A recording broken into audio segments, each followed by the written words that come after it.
to China EVs and More, where my co-host Li Xing and I will go over the week's most important and interesting news coming out of the China EV, AV, and mobility sectors. What Lei and I discussed today is based on our opinions and should not be taken as investment advice. For those that are new to the show, welcome. And to our loyal listeners, welcome back. We ask that you please help us get the word out about this podcast to other enthusiasts, and of course, tune in again next week. My name is Tu Li. I am the Managing Director at Sino Auto Insights, a global management consultancy that helps organizations bring innovative and tech-focused products and services to the transportation and mobility sectors. I write a free weekly newsletter that we pull many of our discussion topics from. You can sign up for it at sinoautoinsights.com, which of course I encourage you all to do. Lei, a patient Lei, can you please introduce yourself? Hey, good evening. Good evening. It's been a while since I've said good evening. Yeah, I think right? Since back to Beijing, right? And I know exactly how you feel because a couple of episodes I was driving through Beijing traffic at 8:30 p.m. Yes. to get on the 9 p.m. show. So this is your co-host Li Xing, former chief editor of China Auto Review. And this is episode number 136, a special late night double holiday edition. Can you explain to folks what, for those that don't know, what the double holidays are? Yeah, so it's the Mid-Autumn Festival and the China's National Day rolled into one 8-day holiday, one extra day because of the Mid-Autumn Festival. So right now, China time is the last day of that break, so the 8-day break, and where they'll get back to work on a weekend. So they'll have a 7-day work week following. Which was always weird to me. Yeah, I know. And supposedly, so here is some numbers I've seen. So 900 million trips to be made when it's all said and done. And also a number, 20 million passenger trips on the train on the first day of the break alone. So as a veteran, both of us, we know to either go 1 or 2 days early or 1 or 2 days later. Or just stay around. Yeah, Not bother or with just stay local. traffic, especially nowadays with what you're seeing on the highways, people fighting for charging, right? Beating each other up because they have to wait for charging now rather than... Yeah, you saw some of those Weixin videos? Or Weibo. Yeah.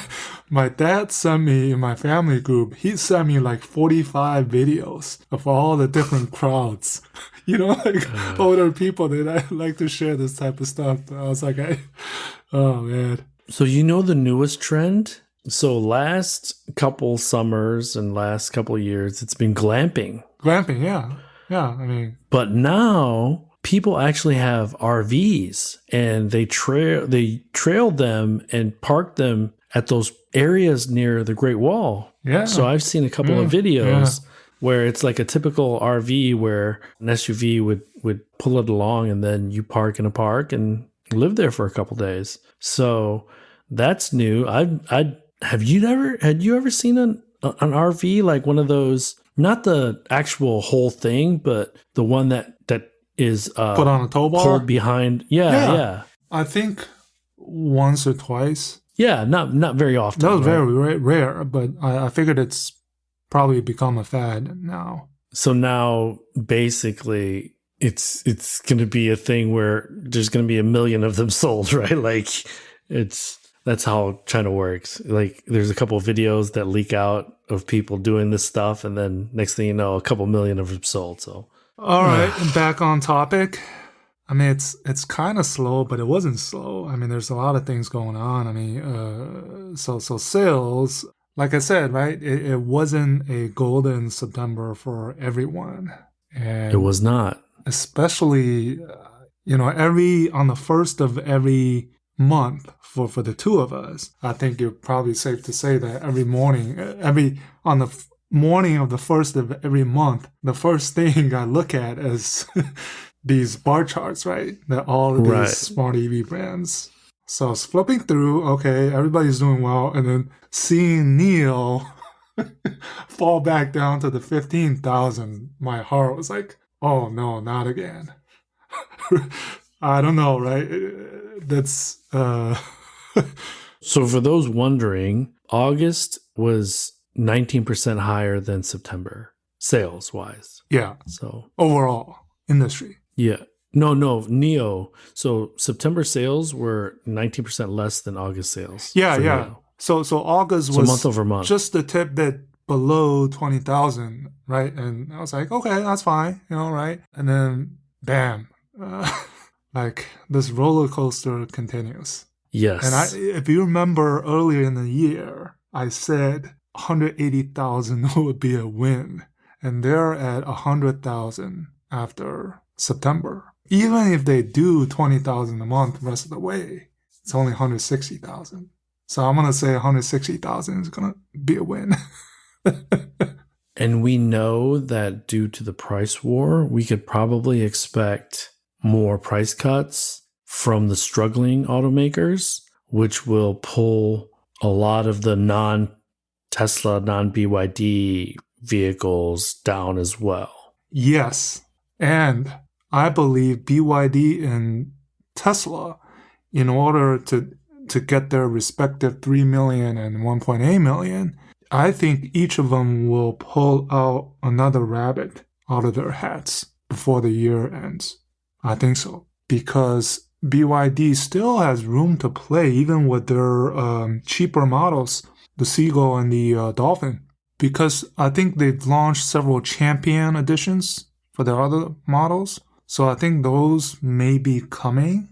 And Tesla, right, they launched the Model Y here in the US, and they launched the new, well, not new, but kind of new Model Y in China, which is still a lot cheaper than the new one launched in the US. So, I mean, I think there'll still be cars that'll be played out. And remember that Lotus, Polestar, Jiyue, Ito M7. yes, Right, I just tweeted today. there are a number of new vehicles that just launched. So the hits keep coming, right? Like I wrote today in the newsletter that we will probably see a tail off on the brand side, but the product side, there's going to be a consistent onslaught of refreshed product every 6-9 months. So yeah, and it's interesting. Like it's so interesting to see nowadays. I think before it was like right, lots of BYD cover stories or reports coming out in recent times, and I feel like all of a sudden there's a little bit of over coverage. too much coverage? Yeah, all of a sudden, right? Well, the EU basically sounded the alarms. And so officially, formally launching the anti-subsidy investigation on October 4th. So within 13 months, we should have an outcome, right? And then MOFCOM, CAM, and some other organizations basically put out a few statements voicing opposition. But that's it. We'll see what happens. I'm sure Ralph and who is the China Mercedes head and who's the China Audi head? I'm sure they're all reassuring the Chinese government that this is more about trying to appease the European, trying to appease European consumers, but there's probably not going to be anything significant that comes out of it. So not yet, at least not this year. So yeah, I don't know. I just keep on hearing that there's going to be more bark than bite. So yeah, and then quite a few other ones are actually going okay. I think XPeng is okay. At least they're on the way up. The auto, right? I mean, well, we always agreed that it was a 3-month that would make a trend that we could feel confident that they were going in the right direction. NIO has never really gotten 3 consecutive months of consistent growth. Yeah. Li Auto, yes. XPeng has kind of been a bit schizophrenic as well. XPeng is only back to what they should be. Yes. It's not anything, significant in my mind. And with XPeng, it seems clear that their products weren't significant enough in this mass market segment to compete. So XPeng management kind of knew what they had to do. But with NIO, what I wrote was that I think there's just too many products in their product lineup and there's not enough space in between all of them. And then the second thing is, I alluded to this earlier, that they're just this huge onslaught, and more recently on the premium side. So it's taking attention away from the incumbents that have been there a while with products in the market for more than 6, 8, 9, 12 months. And it's interesting if we look at this relatively, the NIOs and the XPengs, they've become the incumbents compared to the Deepals. Yes. Compared to the ITOs, compared to the upcoming Xiaomis and the GUS. So Deepal, aka Shenlan, right? So yeah, Deepal is Shenlan, which is a great example of how you can still be successful launching a new brand. Not the same for everyone, but there's one, right? Yeah. It also kind of points to resiliency, because Shenlan when they first launched, it didn't really catch, right? Just like Leap Motor, it didn't really catch, but they're still around. So yeah, and interesting. So I tweeted some charts that I did myself, that there's this new group of 50,000. So the GAC Ion, Geely Auto, plus Chang'an, they're all in this group of 50,000 a month, group brands. And then at the very top, BYD, obviously. Tesla, we don't have the numbers yet. And then Li Auto is kind of alone. And then a bunch of these 15,000, 20,000 players, and then the thousands players, right? So you see these buckets. And, overall, so China's probably going to get to 6 million when the CAAM numbers come out. So that means 6 million in the first 9 months. And in order to get 9, basically you do the math, right? a million a month the rest of the way. Yeah. So that's one of the, I think, suspense that we can look forward to, is whether we'll see a million month. Now that's including export. And the share of export has been growing, right? To stress. So we could actually have a weaker fourth quarter year over year with the numbers still being higher due to the increased export numbers. Yes. So this year there's no benefit of the subsidies. So there's no mad dash, is what you're saying, that buyers will try to pull in sales from January and February because there's no subsidies that will go away starting on January 1st, 2024, like there was in January 1st, 2023. But it looks like the export numbers are getting up there. So it's almost this self-fulfilling prophecy for the EU, because, well, there's going to be a lot of scrutiny on exports. But there was a chart, I believe, that Car News China had posted, and the number one exporter is MG, which is a British brand that is solely manufactured now in China. So it's not a BYD. BYD, I think the registrations were really, really small, like 800 units or something like that for Q3. So BYD has a ways to go to become a major player in the European markets. Yeah. So, and interesting bunch of comparisons of BYD versus Tesla, right? So it's great. I mean, it's great. Let's go over the numbers, because production numbers and sales numbers were a little bit different. Yeah. Right? So I think you had tweeted. So I think that was production numbers. The caveat was that it was production, not deliveries. But deliveries was just a few thousand units. BEVs. 3,456. BEVs, Q3 BEVs below Tesla. And also, if we want to get into the details, right? Every detail matters. Tesla reports deliveries. BYD sales numbers, they're not actual deliveries. Okay, that's one of the caveats. Right. And the other bunch of caveats that the Tesla stands will, make is, which I don't disagree, is if you look at the revenues, if you look at the profitability margins, Tesla is still the king, right? I don't disagree. But there was a tweet that I kind of got upset about, was saying BYD was golf cart. And I said, frankly, I don't disagree, but BYD is no golf cart. that was, we can have a healthy debate, but that was just... Well, and I tweeted because somebody had said, this is a wrong number on your post, right? And so I tweeted that NEVs, China, it's a unique acronym that China uses. NEVs, new energy vehicles, equals BEVs plus PHEVs plus FCEVs. So, and if you look carefully, your chart says NEVs for the China market. So it's correct. I mean, it's 100% correct. We can debate on this all night long, right? But and then also interesting to see that in order for both Tesla and BYD to get to their numbers, 480,000 is the magic number for both of them. And it'll be interesting. Well, Taylor, he's quite confident that BYD will do 500,000 in Q4. BEVs to stress. So the excuse or the reason, however you want to look at it, that Tesla was lower this quarter was because they retooled. Which, Elon talked about Highland in the previous earnings call. He warned. Yeah.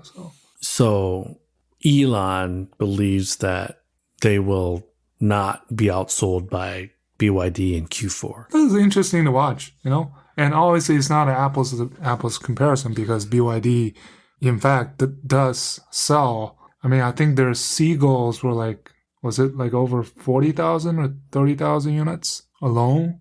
That's smaller, cheaper models. Yeah, but like I said, sales bragging rights, no matter how you look at it, if, purely from a sales volume point of view, it's very psychological, right? You can brag about it.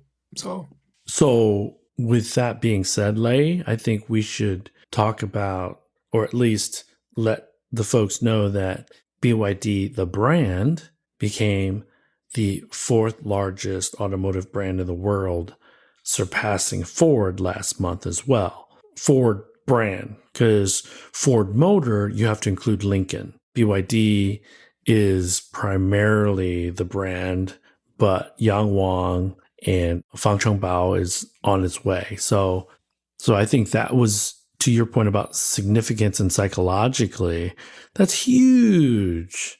And just tonight, I had mentioned that BYD overtook Ford, and people that I spoke with at this event were kind of incredulous. Like, what? Like, to us, what are you talking about? Like, they were clueless. Yeah. we're too spoiled, as you say. Well, we definitely have more of a global view on what's going on. And I also think that there are certain challenges that Ford has that I don't know if Western media generally are picking up on. So, well, was it Ford or was it both GM and Ford that had their latest counter offers for the UAW? It was Ford, right? I think it was Ford. It was Ford. It was 26%, and before it was 21%, something. Yeah. So word is that Stellantis and GM are upset at Ford because the offer is more generous than their offering. Okay. And so if I had to guess, Lei, I would think that the UAW strike lasts till, let's say, just before Thanksgiving. So GM had that new $6 billion of line of credit, and they said they probably lost $200 million in Q3 because of the strike. So the UAW is being very surgical because the plants that are not working, none of them are the high revenue generating factories. Yeah. So there was an article, I want to say it was a Wall Street Journal, a Bloomberg article that said the pain for the automakers is not that intense.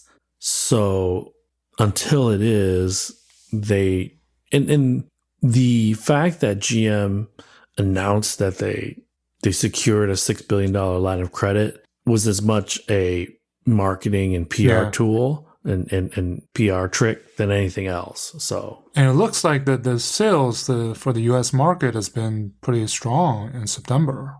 Overall sales, not the EVs comparatively to Tesla, right?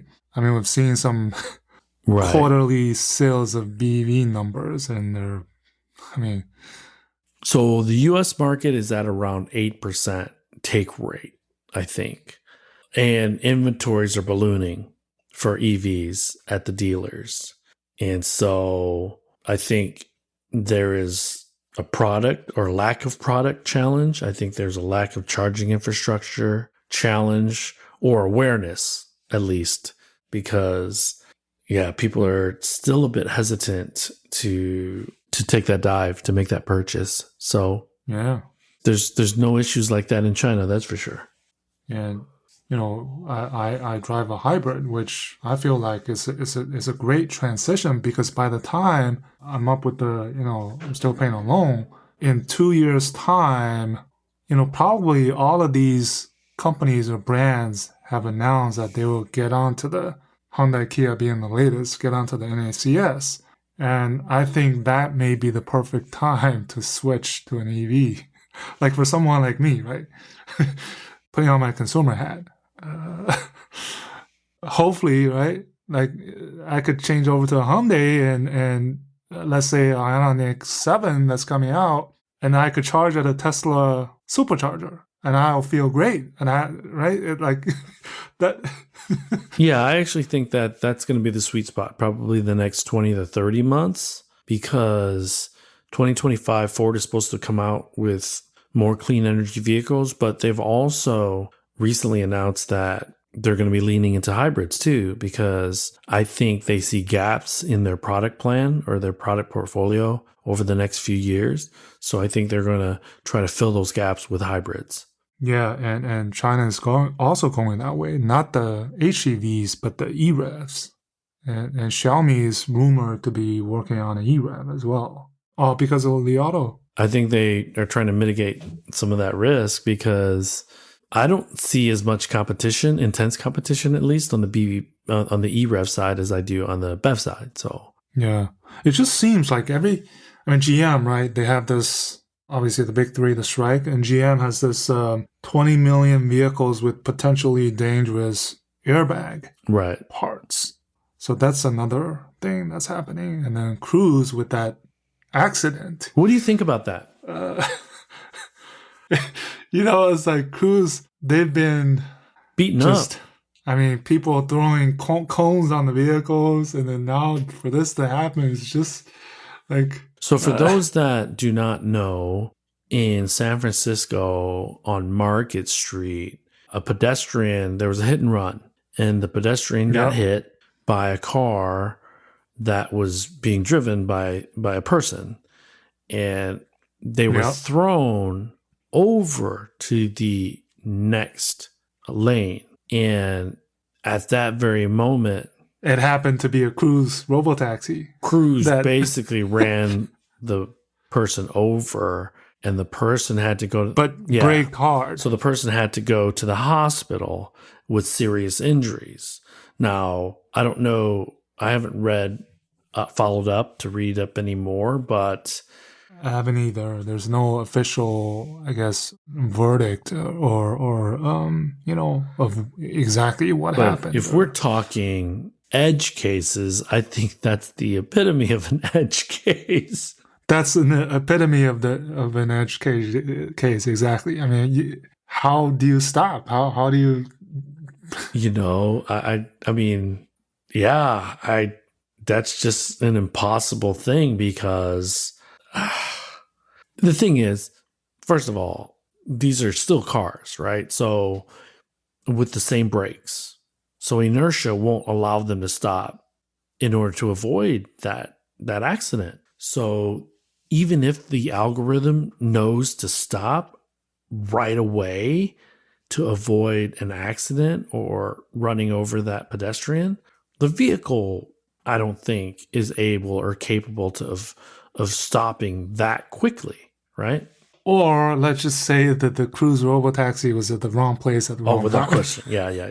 So, I mean, I think this goes back to GM's 3 zeros, right? Zero emissions, zero fatalities, and zero something else, but I forget. But and how hard that is to achieve when you have a corner case like this. But it also points to Kyle Vaught writing in the New York Times or every major media outlet that humans are bad drivers, suck, right? Like, which this proves that is the case.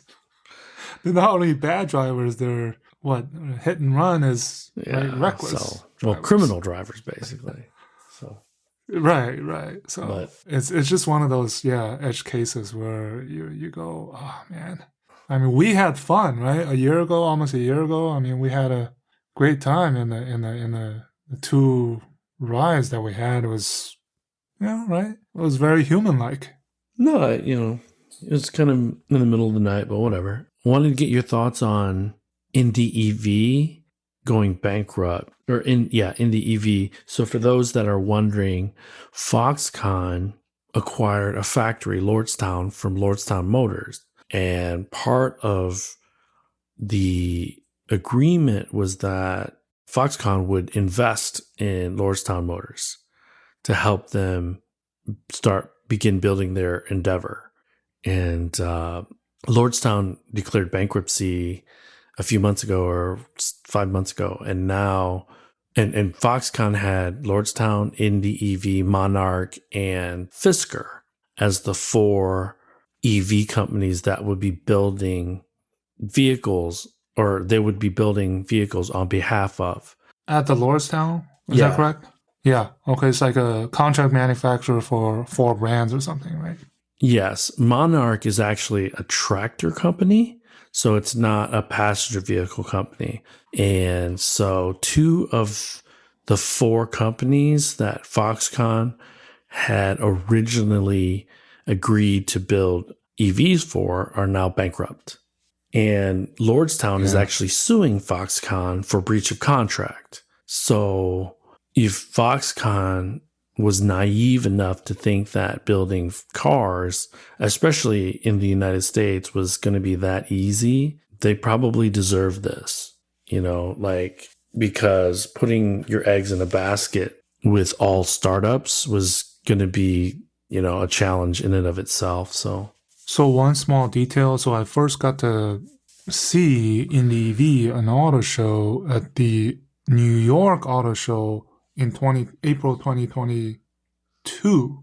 And that detail is that they were showing this skateboard, right? And the motors they were using were from Jingjin Electric. Yes. So that's another China factor in it, which... INDI EV was effectively a Chinese company. So Yeah.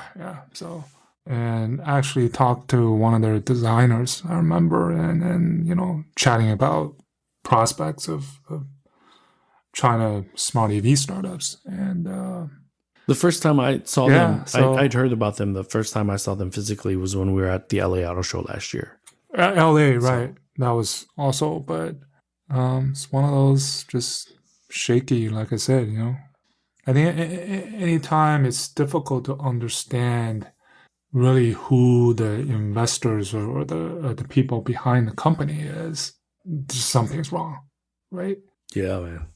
And a company like Rivian, right? Their stock not tanked, but because of that convertible notes offering, they actually their production numbers are up. So so good for them. But I think Rivian eventually will be fine. I've seen a lot more Rivians recently in my neck of woods. I think they're great cars, great trucks and SUVs, but remember the Ford 4-Track? Uh-huh. A long time ago? Yeah.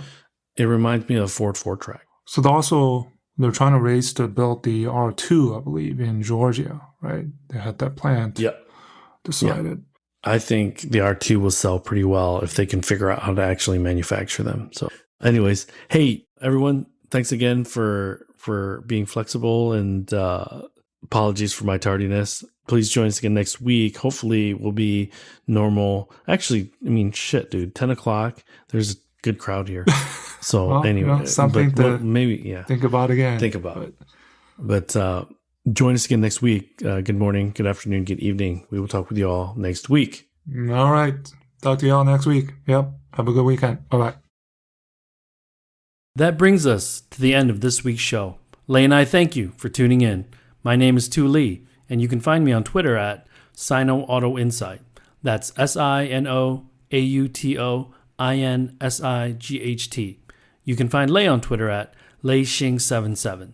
That's LEIXING77. If you wouldn't mind rating and or reviewing us on Apple Podcasts, Spotify, or wherever you grab your podcast from, we'd appreciate that as well. Even better, if you enjoy this show, please tell your friends about it. Please join us again next week as we track down all the latest news on China, EVs, and more.